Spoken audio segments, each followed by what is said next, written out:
Hi. ప్రపంచ చమురు మార్కెట్లో మళ్లీ కలవరం మొదలైంది. హార్మూజ్లో యుద్ధ వాతావరణం తీవ్ర స్థాయికి చేరుకోవడంతో చమురు సంక్షోభాన్ని ఎదుర్కోవడానికి కేంద్ర ప్రభుత్వం చర్యలు చేపట్టింది.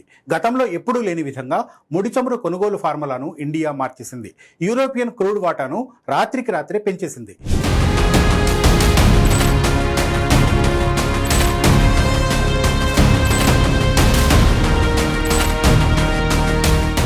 మారిన చమురు లెక్కలతో మనకేంటి ఉపయోగం?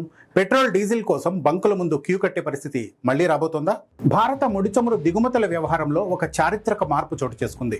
దేశ పెట్రోలియం డేటాను పర్యవేక్షించే petroleum planning and analysis cell ముడి చమురు ధరల ఫార్ములాను తాజాగా మార్చింది. ఈ కొత్త ఫార్ములాలో మొదటిసారిగా European bench mark Brent crude వాటాను 50% పైగా పెంచుతూ సంచలన నిర్ణయం తీసుకున్నారు. గత 3 ఏళ్లుగా ఉన్న పాత ఫార్ములా ప్రస్తుతం ఉన్న యుద్ధ వాతావరణ సమయంలో ఉపయోగకరంగా లేకపోవడంతో క్రూడ్ ఫార్ములాను మార్చేశారు. కొత్త ఫార్ములా ప్రకారం ఇండియన్ క్రూడ్ ఆయిల్ బాస్కెట్లో యూరోపియన్ బెంచ్ మార్క్ డేటెడ్ బ్రెంట్కు ఏకంగా 61% వెయిటేజీ ఇచ్చారు. ఇక మిగిలిన 39% ఒమన్, దుబాయ్ బెంచ్ మార్కుల సగటుకు కేటాయించారు. గతంలో ఈ నిష్పత్తి పూర్తిగా భిన్నంగా ఉండేది.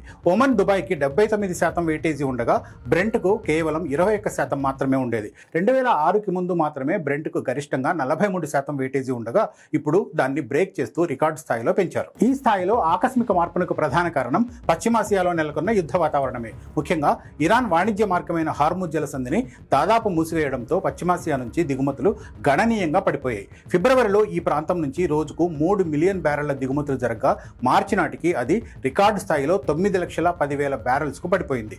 పాత ఫార్ములా ప్రకారం లెక్కిస్తే ఇండియన్ క్రూడ్ బాస్కెట్ ధర బ్యారెల్కు $156 చేరినట్లు కనిపించింది. కానీ వాస్తవానికి భారతీయ రిఫైనరీలు చెల్లిస్తున్న ధర అది కాదు. 2022లో రష్యా ఉక్రెయిన్ యుద్ధం ప్రారంభమైన తర్వాత భారత చమురు కొనుగోళ్ల వ్యూహం పూర్తిగా మారిపోయింది. పశ్చిమాసియా దేశాలపై ఆధారపడడాన్ని తగ్గిస్తూ రష్యా నుంచి భారీ డిస్కౌంట్కు వస్తున్న చమురును కొనుగోలు చేయడం పెంచింది. గత 3 ఏళ్లలో దేశ చమురు దిగుమతుల్లో రష్యా వాటా 35% చేరుకుంది.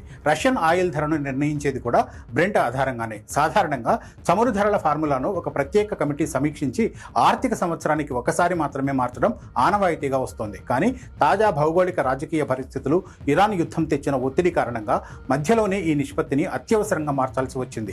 ఈ కొత్త ఫార్ములా వల్ల డిస్కౌంట్లు, ప్రీమియంల ఖచ్చితమైన లెక్కలు రాకపోయినప్పటికీ ముడి చమురు ధరల ట్రెండ్ను ఇది సరైన దిశలో చూపిస్తుందని పరిశ్రమ నిపుణులు భావిస్తున్నారు. ఇరాన్ యుద్ధం సుదీర్ఘంగా కొనసాగినా, హార్ముజ్ ద్వారా ఇంధన రవాణా తగ్గినా దేశీయ అవసరాలకు ఎలాంటి ఇబ్బంది లేకుండా ఉండేందుకే కేంద్ర ప్రభుత్వం ముందు చూపుతో చమురు లెక్కలను మార్చేసింది.